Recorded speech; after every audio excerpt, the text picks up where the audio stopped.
been southbound, I've been hellbound, riding on the midnight train. Going too fast now, think I ought to slow down, standing in the pouring rain. What's going on, guys? Tristan and Tony here with the One Hell of a Life. What's going on, Tristan? That's a little joke into Tristan asking me what I'm doing. So yeah, I just wanted to cut him off. That's right. But today we have Trevor Hubbs, which is Backcountry Hunter and Anglers. He is the Armed Forces Initiative Coordinator.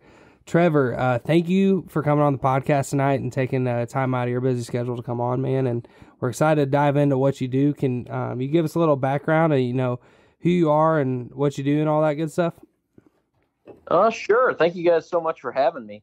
So I'm Trevor Hubbs, and I run the Armed Forces Initiative for Backcountry Hunters and Anglers. So Backcountry Hunters and Anglers is a conservation nonprofit, really focused on public lands and public waters, access, protection, stuff like that. I think the exact mission is Backcountry Hunters and Anglers seeks to ensure North America's outdoor heritage of hunting and fishing in a natural setting through education and work on behalf of public lands, public waters, and public wildlife. So I'm just one small part of that with the Armed Forces Initiative. And really what we do is I'm out here. My job is to get as many veterans, active duty military, National Guard, reserves, and Gold Star families into the outdoors, hunting, fishing, and just recreating outside. That's awesome. And I'm going to be biased to this because being a veteran myself, I think, let me back up. I don't think I know. There's so many veterans that are in need of finding their thing. You go and you spend all this time dedicating your life to the military, and then you get out and there's something missing. And outdoors is such an incredible way of creating that camaraderie and building that for somebody that so many people are just lost. I really believe that. And folks like you guys are, especially you specifically, Trevor, thank you. Oh, no problem. It's the best job I've ever had. But I mean, you nailed it, right? So whether you're talking to the VA or any of these like specialist psychiatrists or psychologists that work with veterans, like everyone, they all tell you when you get out, you need to find something bigger than yourself to go serve. Yep. Because that's something that all humans, all people need, right? Now, for the military community, for however long they were in, whether that was 4 years or 20 years, they got that feeling through work. Yep. Right? Whether they knew it or not, like that giving back cup got filled through being in the military. Mm-hmm. But now that they're out, they're just not going to get that same fulfillment from working at a bank or cutting hair, driving a truck, or small business owner, whatever. You just don't get it. And the neat thing about conservation and hunting and fishing is the military community has a lot of the raw skill set to go be good at this with relatively little classroom instruction. And it has the background of conservation. Like you've already got a built-in mission that is still serving your country. Like, especially if you look at like the North American model of wildlife conservation, our public lands and waters, like no other country has that. Like Canada to an extent, but like this is one of the things that truly makes America unique, and you can continue your service to this country through conservation. It's just kind of a neat segue, and it just flows really naturally for folks. Yeah, I like. I read off your website today. It says, "Giving the military community a new mission, a mission of conservation," and I just thought that it's a great way to put it.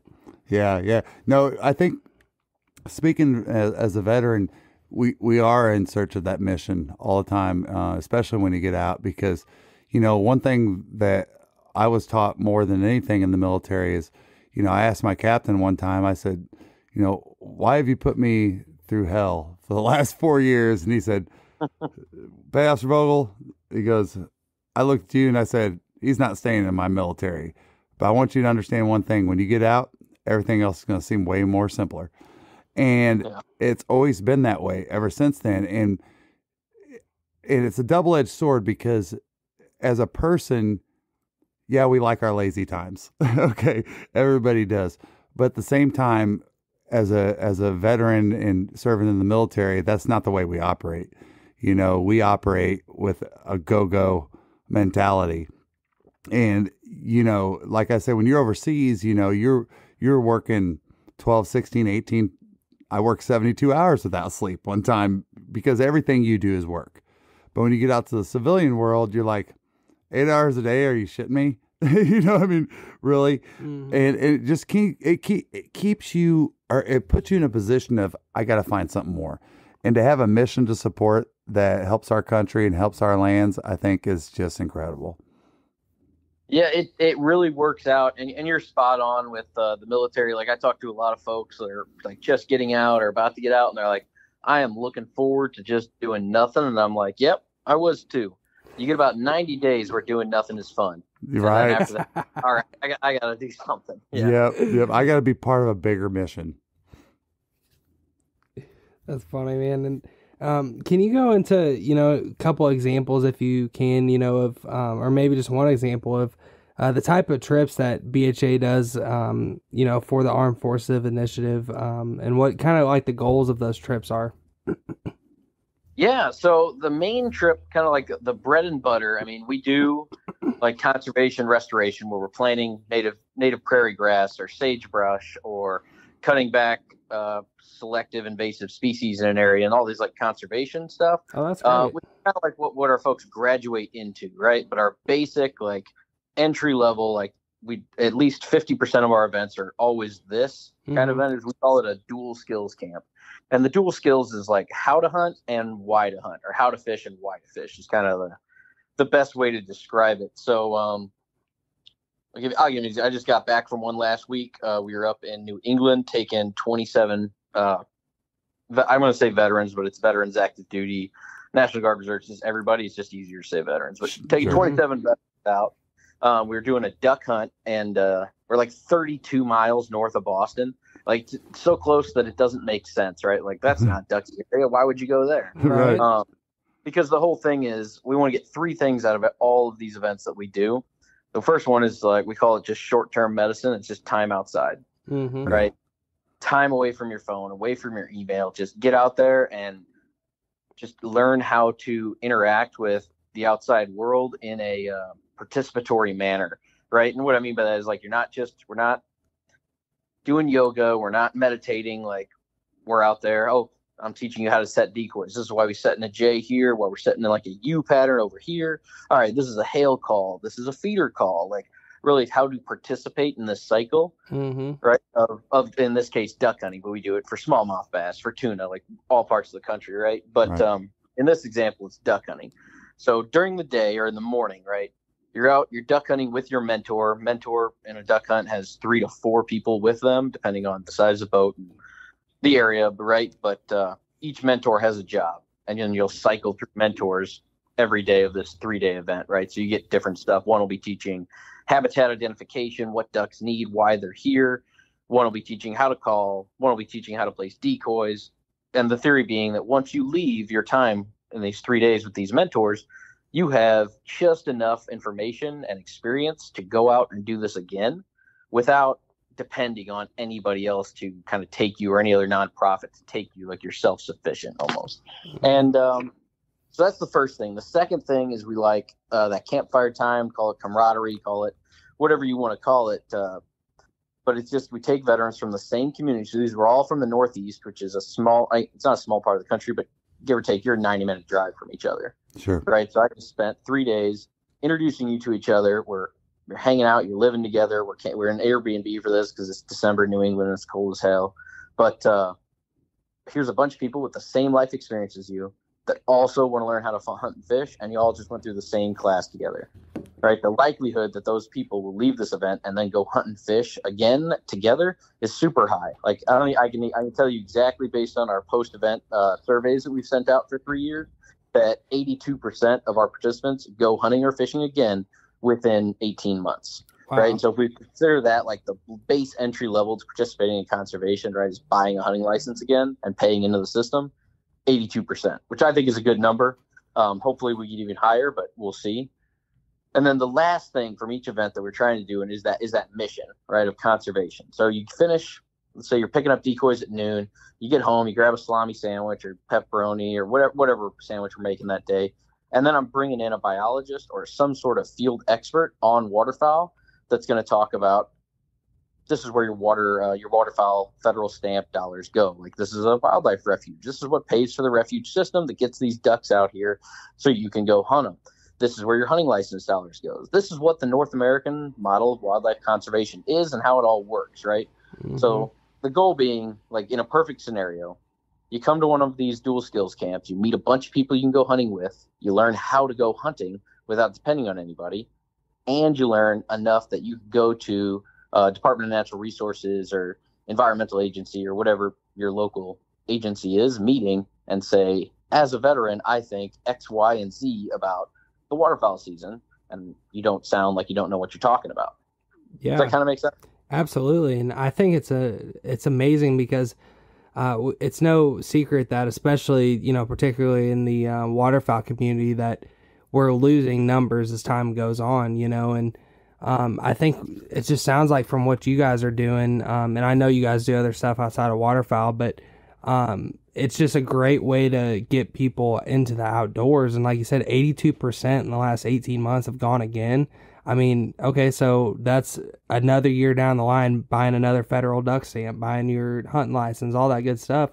And all that goes in, I mean, better than most, Trevor, like, all that goes back into, managing these areas that we all love to enjoy, that hopefully our kids get to enjoy, and, so on and so forth. Oh, absolutely. It's the results have been astonishing, right? So, I mean, we started doing this, like, and I came in pretty early as a volunteer, right? Not as staff. Mm-hmm. In 2018, when we as BHA, I was like studying, like, all right, one of our board members came back, like on the national board, came back from Iraq, and he had this whole like testimony he testified to Congress or whatever. He called it bluegill therapy, mm-hmm. where he just took his fly rod out and caught bluegill at his home in Georgia for 3 months. And he's like, and that's really what helped me more than anything the VA was doing, anybody else. That helped me. Wow. So he's like, all right, how do we as BHA kind of play into this system, and how can we create a system that helps more people going through what I was going through? Mm-hmm. So we start looking into it as the backcountry hunters and anglers, and we get some other veterans like myself and some other volunteers. Like, what do you like about the outdoors? How would you put this program together? 2019, we got some funding to really start hiring some folks and getting things together. 2020, we did our first event, and that was 18 people in eastern Montana. We did a mule deer hunt. Wow. Right. And so I came in as staff at the tail end of 2020, where they're like, all right, well, we need a full-time person to run this program. Like, and I think we did 3 events that year, maybe a couple hundred people, not even, maybe 100 people, right? That first year. The next year, we did 17 or 18 events for a few hundred. Williamson Outfitters, located along the beautiful Gulf Coast of Florida, is a premier guide service with lodging that provides incredible coastal duck hunting, gator hunting, fishing, gigging, scalloping, and custom boat tours along Florida's Forgotten Coast. They are family-owned and operated with over 200 years of combined experience hunting and fishing along this incredible stretch of Florida. Captain Chris Williamson runs a first-class operation. On a coastal duck hunt, you have an incredible chance at many rare species of diver ducks and several puddle duck species. Listen up. If you're a veteran or active duty, February 3rd and 4th, Williamson Outfitters will be hosting a very special event. It's called Waterfowl Weekend for Warriors. To show appreciation for our men and women in uniform, the FWC offers a special weekend for veterans and active duty service members to hunt waterfowl in Florida. This opportunity occurs February 3rd through 4th, 2024, when waterfowl hunting is closed to the general public. Remaining dates for waterfowl are booking fast. Call or text Captain Chris right away, 850-251-8650, or you can go to www.floridaducks.com and check available dates for all their services. And I'm just like, wow, that's incredible growth. What are we going to do next year? Like, let's put 20% on there. Like, shoot for the moon. This will be great. Mm-hmm. And then we ended up doing, what did we do? Like 70 events or something like that for 1,000. Holy cow. And then this year, 2023, we just finished up. We just hit 2,300 people this year at over 140 events. Oh my gosh. Yeah, I'm doing the planning, the annual planning for 2024 right now, and it looks like we're going to have close to 190 events.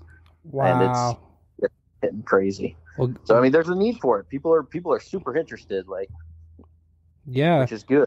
But yeah, the growth has been insane. No, one thing you hit on is the bluegill, story you were just telling briefly. And I got a Fred Bear quote tattooed on me that says, nothing clears a troubled mind like shooting a bow.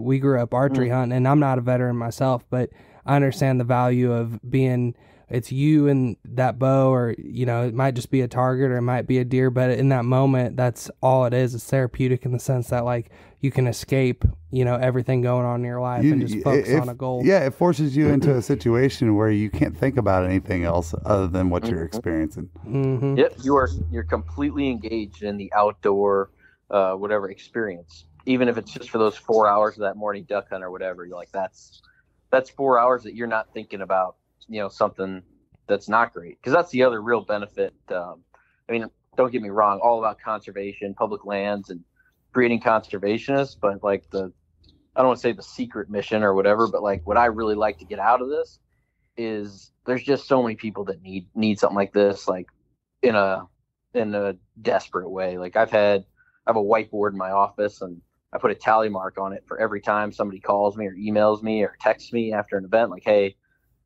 I really needed this. We had a guy in the Boundary Waters a couple of years ago, one of our first events. And I won't say his name because there's a stigma and stuff, but he's like, hey, I'm not going to lie to you. 6 months ago, I had a pistol in my mouth and I was ready to go. I was just done. And I got the email that I was invited to this, and I decided to stick it out. And now that he's come back to a few events. He's volunteered to mentor others. He's helping cook. He's just like, this is what he does now. This is great. And he's a super happy dude. And I'm not going to take all the credit for it, but I do think there is some value to this, because now I have a tally mark for each one of those people, and we're up to 77 tally marks. Oh my gosh, right. Man. And I know, just from kind of outside looking in, like the suicide, rates through, veterans it's alarming. I know. Yeah, this is probably not the most recent study anymore, but I was looking into this in 2021.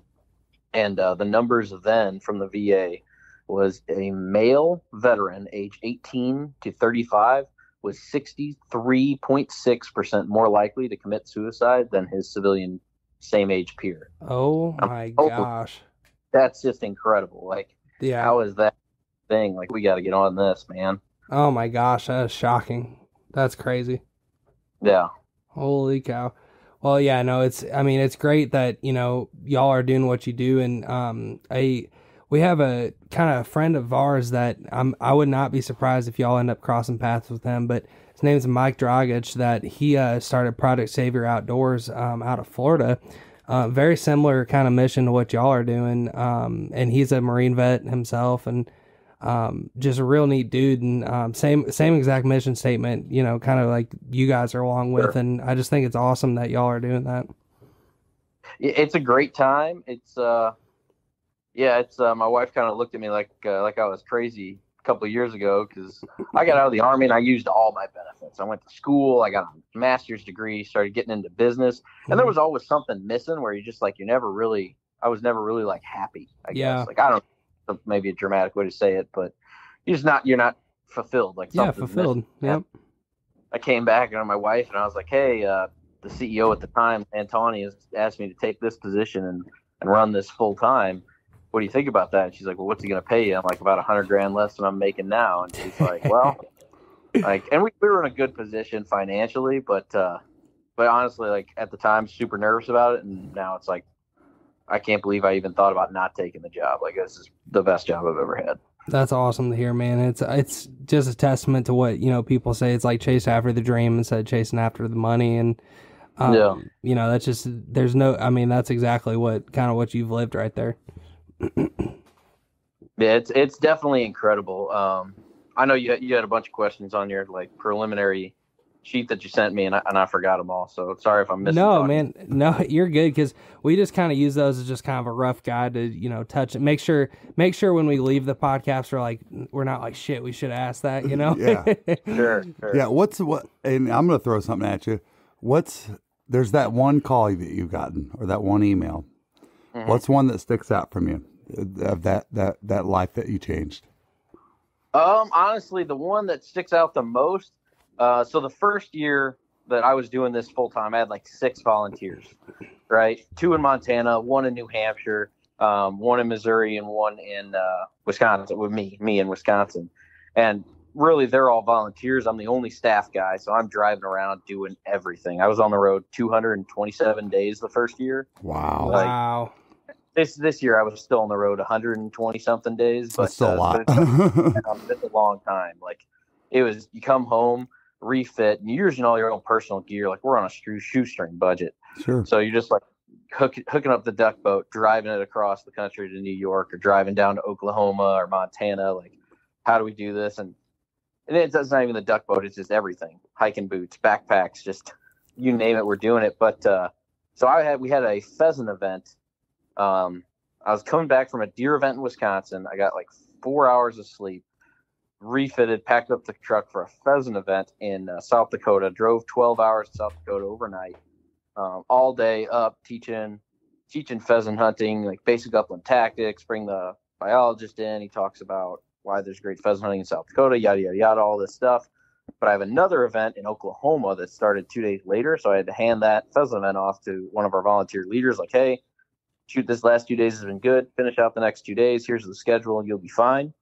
I'm going to pack up at 5 p.m. after still not sleeping and drive another 12 hours to get to the boat ramp by 5 a.m. in Tulsa, Oklahoma, and take some more veterans out. Wow. And I'm just dragging, man. Like there's a blizzard in South Dakota that follows me into Nebraska, and then I'm in Kansas, and it's like 3 a.m. and I'm getting gas at this gas station, like kind of by Wichita. And I'm just like, dude, like there's not even coffee made. I'm like, I don't know what the heck I'm going to do. I'm like, I got tweezers in my my cup holder because I reach up and pull a bunch of nose hair out every now and then. 30 minutes. Dude, just to keep me awake, you know. And You're I'm smarter like, than me. I used to slap myself in the face, but then I started taking my wife with me, and that happened more often. Oh, that's funny. But yeah, so I'm getting gas, and I get a text. My phone vibrates. It's like 3:30, 3:40 or something in the morning. I'm like, oh shit! So my immediate thought is something went wrong in South Dakota. Like, oh boy.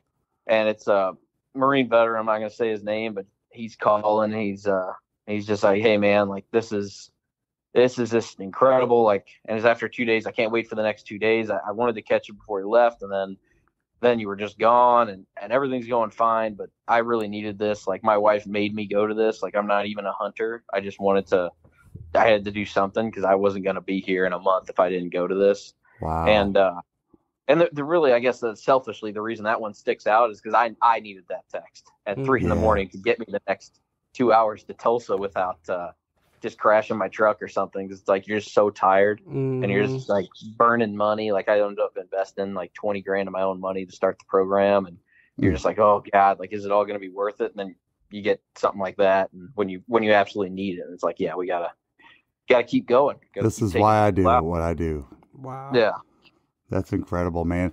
And you know, and just being a part of this show, and just being a hunter and stuff, and being so connected to so many veterans just through my normal life, not counting what I've connected with through hunting and stuff.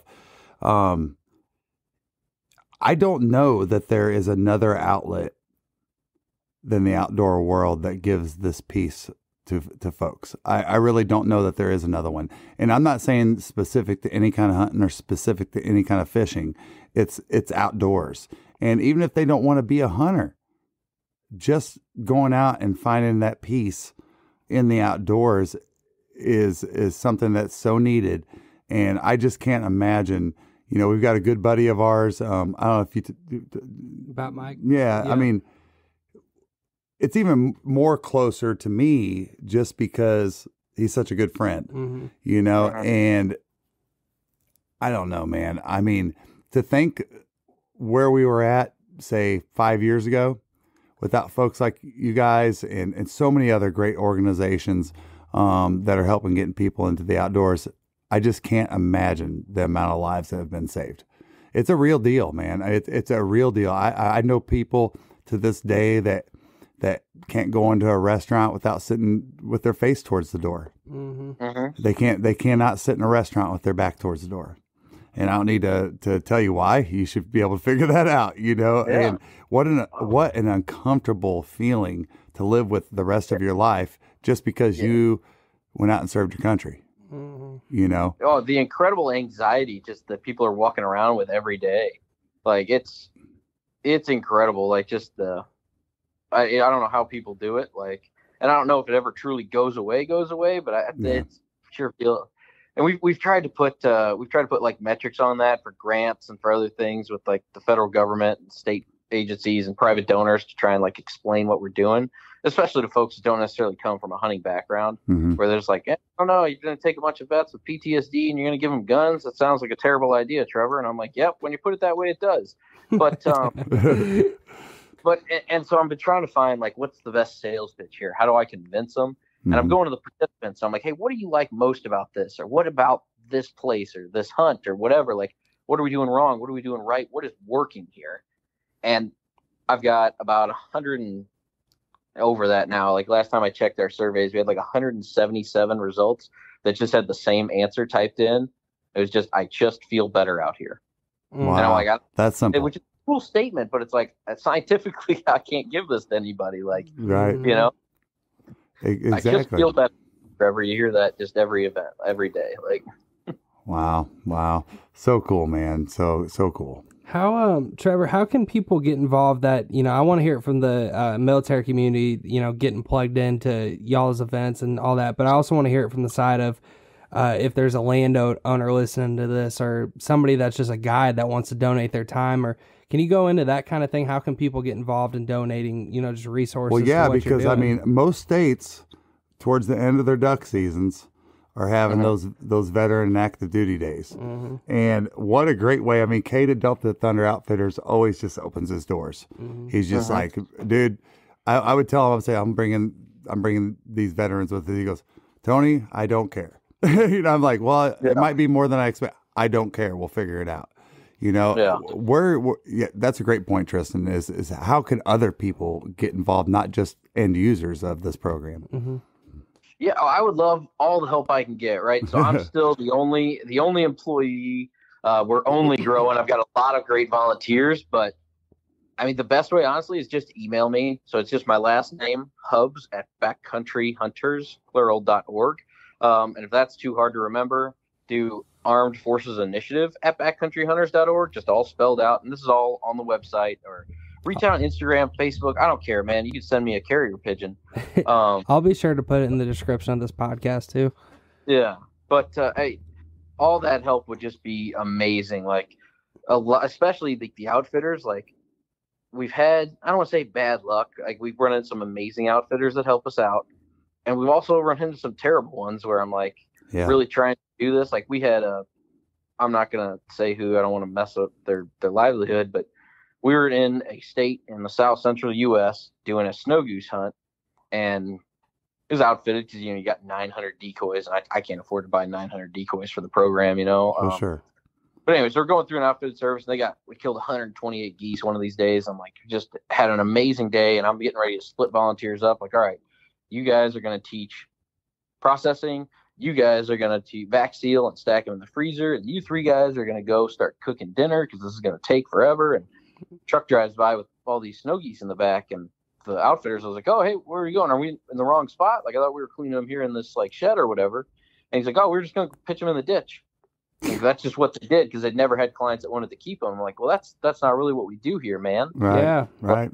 And we've had similar stuff down in, like, I'm still hurting for a hog outfitter in Florida to kind of teach us. Honestly, I don't even need to teach anything. I just need you to give me access to some spots for an event in June of this year. And once outfitters learn where it's like, well, my whole goal is that they don't have to rely on anybody, including spending whatever it is, $10,000 on a duck lease or a hog lease or a deer farm. That's the whole point of public land, right? Yeah. Some outfitters like are just not into teaching that, and they're like, well, why would I do that? You're never going to be a customer here. And I'm like, a lot of them actually are. Like, that's one of the coolest things that has come out of these surveys too, is our average participant spends $600 on outdoor, like, hunting and fishing supplies after one of our events.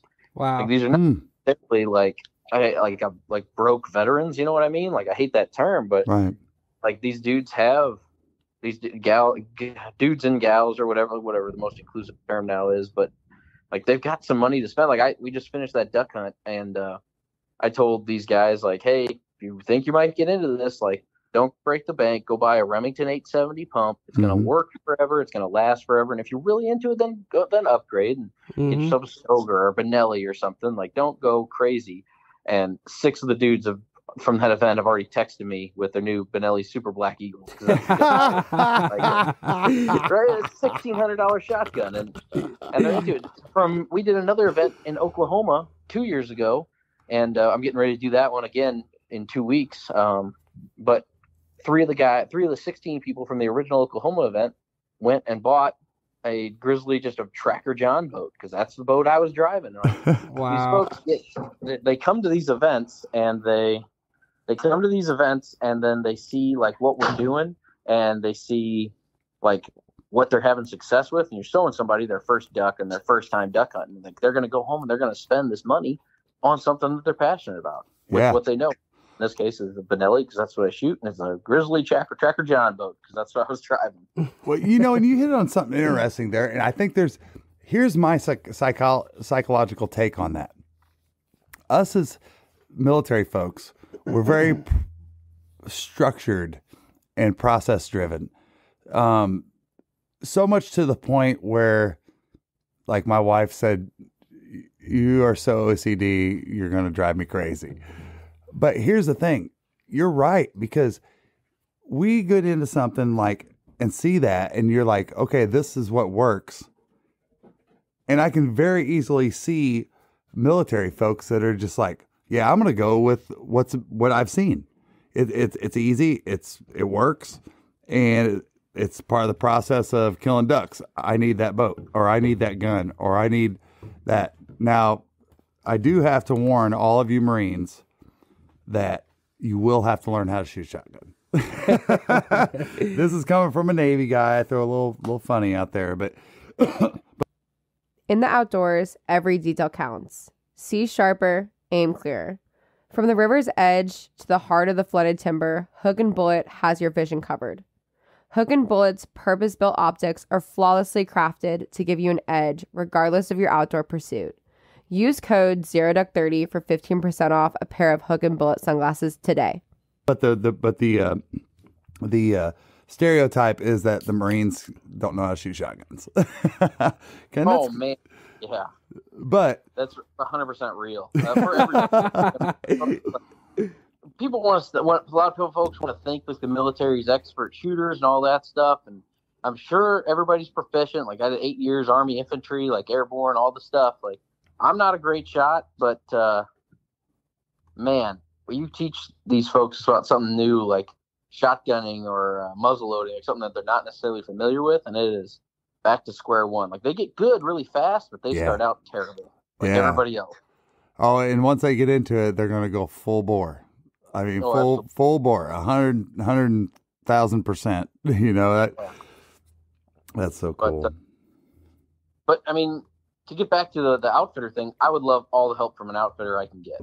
Right? Like, I have some budget. I mean, we're dirt poor. Like, I think my total budget for this program is like $200,000, which includes, like, give or take about 30 to 35% of it. That's insurance every year. But we could help pay for stuff. But if you want to give us like a weekend or something, that'd be amazing.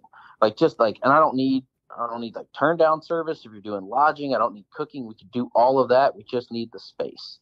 Right? Like, if you're welcome to come, you're welcome to help. I would really appreciate it. But I guess the point there is, like, just because this person may not be your customer tomorrow, in 5 years, maybe they just get so ate up with it, whether it's hog hunting, elk hunting, duck hunting, trophy fishing in the Florida Keys or whatever, like, that they might be your customer. Right. You know, you kind of think about it like it's a long game. Yeah. Or just do it because it's a nice thing to do and it'll make you feel good inside. I don't know. That's right. And, you know, the fact of the matter is that, you know, I don't, this podcast, you know, might reach 250 to 500 people depending on, you know, whatever. I don't know how it gets distributed or whatever, but sure. Let's say each one of those people just happens to know somebody in the outdoor industry, or it's somebody, everybody knows somebody that, you know, is an outfitter or something. Everybody like knows that. A hunter. So if everybody in this podcast just thought about this, and, you know, 1% of the people that listen to this podcast could reach out to somebody and send an email to Trevor, that would be amazing. Absolutely. Like, you just never know. Yeah, I mean, because that's the real struggle, right? Is Mhm. every day it's finances. Like looking at the budget for 2024, like because that's really become like my job and what I need to be doing. Because now that I've trained all these volunteers and like travel all over the country to set this program up for success, is all right. How do I find the money to go do it? So Mhm. anytime you take money off our plate, like, or heck, I mean, man, if you have like an outdoor store and you've got a bunch of like floor model tents or something like sleeping bags, boots, I don't care. I need it. Like, I We'll need find a that. use for it, right? Yeah, Right. like what's like doing all these, like even if you have an outdoor stove, like just a little 2-burner propane stove, that'd be great. Like coolers are expensive. It's I realize now that I'm just completely begging, but that's my job. It's not begging. No, It's so justified. It's so justified. It really is. And, you know, I was just sitting here thinking about when you're talking about all that, and I'm just like, you know, if ever, like, let's compare this to church. All right. The first time you go to church, we've all had that first time, right? And the pastor's talking about giving money. And if you come from a different side of the fence and you don't have a Christianity background, you automatically get a fence up. You're like, why do they want my money? You know?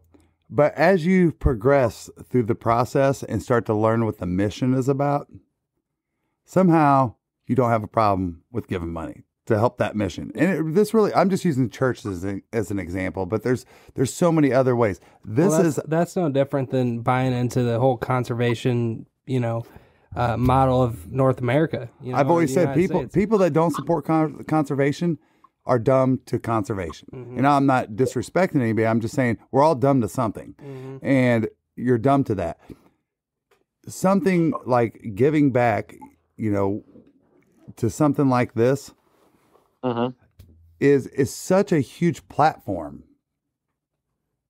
for you to do the right thing to help people. Right. And it's not that hard. It really isn't. And it doesn't have to be just your money. It could be your time. Yep. Oh man, yeah, your time, like time is money. Like you have a turkey event in North Carolina, like that's not something where I can have one mentor for 3 mentees. It's one-on-one kind of stuff, right? So I need more volunteers who know how to turkey hunt. And I'm not always going to find those in the military community, depending on where I'm at in the country. Like, if you know how to turkey call, and you're willing to like come teach somebody, like I would love to have you. And it's and that goes for all these events. Like, I went out my first year and I'd never mule deer hunted. I had never antelope hunted. I've never caribou hunted. I'd never done any of this stuff. I'm just Googling it and trying to figure it out so I can show somebody just some sort of success. Like, can we just see the animal we're looking at? Right. So if I can find an expert on it or somebody who's better at it than me, like, please, by all means, reach out. I'll put you to work. And that's not just hunting and fishing. Like, if you can cook and you want to come cook in an event, like, God damn, that'd be amazing. Right.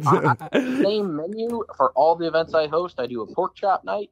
I do a pasta night. I do a burger night. That's it, man. Like, if it's any, like, that's one of the main comments we've actually heard on our, after actions. Like, one of the main negative comments, and there's not many. We don't serve enough vegetables gets brought up more and more and more. And I'm like, all right. If that's all you guys have to complain about, like, that's good. We're doing a great job. Right. That's easily fixable. I'm going to start buying green beans and pre-made salad kits, but it's actually cheaper. If you could cook, that would be a huge help. Like, and even if you can't do any of that, can you lift heavy stuff?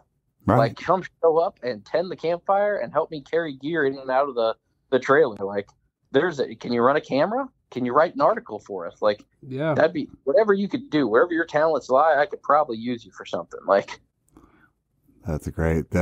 And to get involved on that side, you can just go, I mean, of course, reach out to you, Trevor, but I'd imagine on your website, you could probably look up like events and then maybe you can see, hey, which is closest to me kind of thing.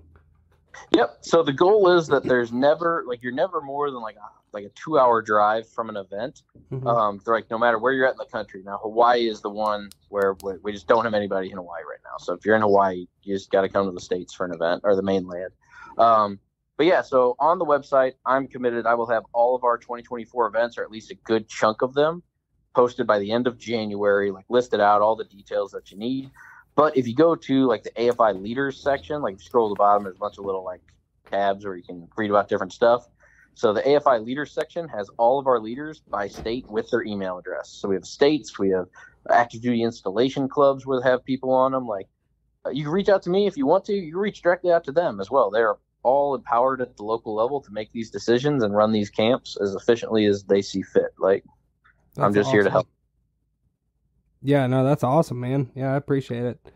Yeah, and if you don't want to do any of that, 90% of the emails is just the state abbreviation followed by the letters AFI at backcountryhunters.org. So Connecticut, CT, AFI at backcountryhunters.org. Illinois, IL, AFI at backcountryhunters.org. Like it's real simple. Yeah, that keeps it simple for sure. Yeah. What they say in the military? KISS, keep it simple, stupid. That's right. So for the folks in the military side of things that are wanting to get plugged into these hunts, kind of the same kind of thing, I'm guessing, as far as looking up their events.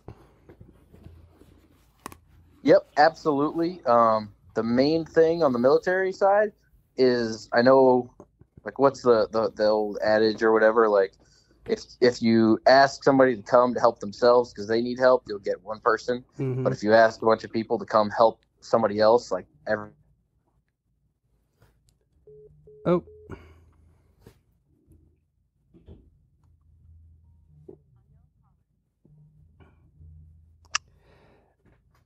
Hey, I guess I lost you for a second, but we're all good.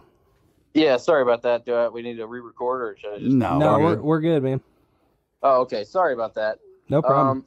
Yeah, so on the military side, well, like I said, we're doing about 180 events in 2024. Some of those events we can take 6. Some of those events we can take 20. Some events we can take 30. It just depends on the type of the event and the support we have. But it always is an application process. So you're going to RSVP, you'll get an email right after you hit the RSVP button, and it'll have like a survey attached, like 10 questions. It's going to be, why do you want to come? And basically, I'm just trying to sort out who needs it the most, and I'm doing my best. I'm really sorry if I didn't pick you in the past. I'm trying to cycle through everybody and get as many. Do you want coffee that doesn't suck? Get the Duck. Dirty Duck coffee is made specifically for the waterfowl enthusiast. Enjoy flavors like Morning Wood, Dark Dynasty, Cinnamon Teal Snickerdoodle, and First Flight to unlock the flavor that you'll enjoy in the blind for years to come. Our friends at Dirty Duck Coffee Company are now offering all Zero Duck 30 followers a 15% discount when you use code ZeroDuck15 on your next order. We can, but there's only so much space. Sure. The biggest thing is if you're in the military and you want to go to these events, or you know somebody wants to go to these events, like, please just keep applying, reach out. Like, honestly, that would make a huge difference if you just, like, when you RSVP'd, you emailed me and say, hey, I just applied to this event. I really want to go. Can we have a conversation about it? Sell yourself, folks. Well, and it's honestly the biggest reason I turn people down is when I see, oh, okay, I'm look you up on Facebook or Instagram or whatever, and I see, oh, you were on a free tuna fishing trip 3 months ago. Yeah. Oh, you did a free moose hunting trip last year. Oh, yep. You were doing this. Like, that's all great. I'm super happy for you, but that's not really what we're doing. It's not about a trip of a lifetime or a free trip for veterans. Like, nothing wrong with it, but I'm here to teach you how to do something. Sure. Like, I am here to teach as many people as I can how to do it. And if you're already good at it, I would love for you to come to the event and be a mentor, help other people, come cook, come clean, come duck call, turkey call for somebody. Like, that'd be great. But I'm not necessarily going to set you up with a free trip. And I know there's a lot of those nonprofits out there, which is fine. They're doing a great job. Yep. Not knocking anybody, but we just don't do that. Like, if many of my folks come back and they're in 5 years, like, yeah, I went hunting with you 5 years ago and it was a great time.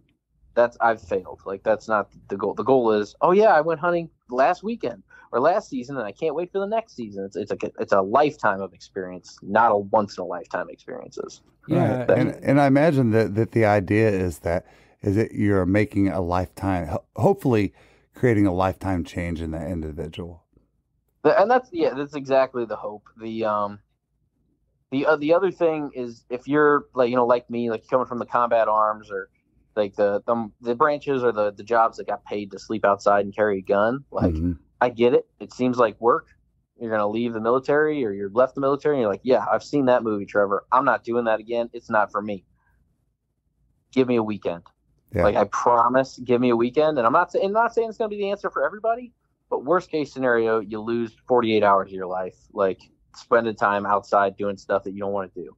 Mm-hmm. Most of the time, though, even if it's a person who's never hunted before, most of the time they're back. 82% of the time they're back and they have a good time. Wow. 82%. That's great. Yeah. You had actually stepped out, Dad, but he said that within 18 months of their events that I think you said 82% of the folks that attended buy another hunting fishing license or something like that. Yep, they go hunting or fishing again. That's awesome. Mm-hmm. Kind of like, if that's the baseline entry into conservation is buying the license, then great, we've succeeded. Yeah. Now we have about 37% of our participants go on to re-engage with either Backcountry Hunters and Anglers or Trout Unlimited or Ducks Unlimited or whatever organization. And I'm not really particularly sure. I'd love to have you all over at BHA because I think the work we're doing is incredible. But the goal is that you get into conservation. So if we do a fly fishing event, and you just get super into these native cutthroat trout at 8,000 feet in the Rocky Mountains, and that's what you want to do, and Trout Unlimited is the organization for you, I'm thrilled for you, man. Yeah. Go on, do that work and get after it, whatever makes you happy. I'm just glad you're in the conversation, you know? Yeah, that's exactly right, because at the end of the day, we're all on the same team when it comes to all that stuff, and, no matter how you slice it, it's helping, high tides lift all boats kind of thing. That's right. Absolutely. That's right. Now, if you happen to be in a position of making a difference on a state level, do you guys get much involvement from states at all, or is that something that you guys look to for like grants or anything like that? So I apply to hundreds of grants a year. We get about 12% of what we apply for. I don't know if that's normal or not. But if I'm doing terrible at it, please don't tell me. Fair enough. I have a business degree, guys. Like, I've never run a nonprofit before. I'm just trying to do what feels right. Yeah. Yep. But so as far as the state, like Department of Natural Resources or like Fish and Game, I think we have a great relationship in most states. I don't think we have a bad relationship anywhere. Good. But a lot of those folks, especially in like the conservation wardens or whatever you call them, the environmental officers, whatever they are in your part of the country, a lot of those folks came from the military. Like, it's a law enforcement job, so they're thrilled to come out and help. And if they can't come help or like give a class in an event, they know a biologist or somebody who can give a class. Like, and then once these biologists come to one event, they can't wait for the next one. Like, these guys are so passionate about turkeys or waterfowl or deer or elk or salmon or whatever, that they just want to show up somewhere and just throw up information at you. Like, they're so passionate. And when they get an audience that I can provide them that wants to learn, like, oh man, they love it. So I think we have a great relationship with the states. Like, some states have a bunch of money for these kind of programs. Some states don't. Like Arkansas, the new director of Arkansas Game and Fish is a Marine Corps veteran. And he said, hey, you're never going to spend another dime in Arkansas, man. Like, you just send me that stuff and we'll get it taken care of. Right. So that's so powerful. Wow. That's so cool. Yeah. It's great. Wow. Man, that's so awesome. Especially from a state like Arkansas, man. Quote, the duck hunting capital of the world. I mean, to hear that is, that's cool stuff. Yeah. Sure. No doubt about it. Well, Trevor, we appreciate your time, man. Don't want to keep it too long, especially because we were running a little bit late. Yeah. But, I wanted to get, are there any trips coming up that you're especially looking forward to that you want to tell people about, or any upcoming events, that kind of thing? Or any places that you're like, hey, man, we need to fill some gaps here. We need some folks to apply for these or something like that. Mm-hmm. Yeah, so I'm a Southern Illinois boy. I grew up hunting quail and ducks, and that's what I'm good at. I'll hunt deer, I'll hunt turkeys, I'll do all that stuff. But anytime I can put some folks in the blind or in a layout and just teach them what I know, what I'm not I want to say I'm really good at it, but I'm pretty dang good at it, right? Like, yeah. With mule deer, I'm making a best guess based on a limited experience. So I'm taking somebody duck hunting, like, man, you're going to get some good advice. Mm-hmm. But so in 3 weeks, we're taking 10 veterans out in Oklahoma on the, what is it? It's, I forget. It's like the Illinois River, and that's sponsored by G&H Decoys. Nice. Which is Marine veteran owns the company. They're all made in the USA. Like, plastic comes from Louisiana, paint comes from Texas, and it's all put together at their factory in Oklahoma, all by American citizens. Like, wow, awesome. Yeah, so he's paying for all that for us, which is great. So I'm pumped about that. see what other trips are next year. We got a big pheasant trip in South Dakota that'll be late year. I'm excited for. We've got a whitetail trip that I'm going to really be involved in Wisconsin. Should get some folks on their first deer, and it should be a pretty low barrier to entry that I'm pumped for. But we've got so many cool events. Sandhill crane hunting in New Mexico. Arizona's doing a javelina hunt. California's doing something called pocket fishing, which I still don't really understand it, but it's for like rock bass off the shore. It looks really cool. It's on Vandenberg Air Force Base out there. There's so many cool 180 events, and I wish I could go to all of them. I'm probably going to end up at about 24 of them, or my wife's going to be really mad that I'm traveling too much. But no, and then as far as like where we need help, honestly, I'm having some trouble. And not I want to say trouble. I would say I have a half dozen to a dozen folks in every state except Missouri, Illinois, Indiana, and Iowa. Like I have this little weird part of the country. And I'm sure it's because this is where I grew up, and I'm like, I don't know. I'm sure I'm doing something wrong there, but I would love some more people just to come out and just reach out like, hey, I would love to. You can come hunt my little stretch of the river, or use my land to access public land, or whatever. Like whatever you can give, I'll be happy to take. We're calling you out, Midwest. We're calling you out. Yeah. We're calling you out. Well, man, thank you so much for your time, Trevor. And can you just kind of one more time tell people where they can find y'all on Instagram, Facebook, email, all that good stuff? Yeah. So BHA_AFI is our Instagram. Backcountry Hunters and Anglers Armed Forces Initiative on Facebook.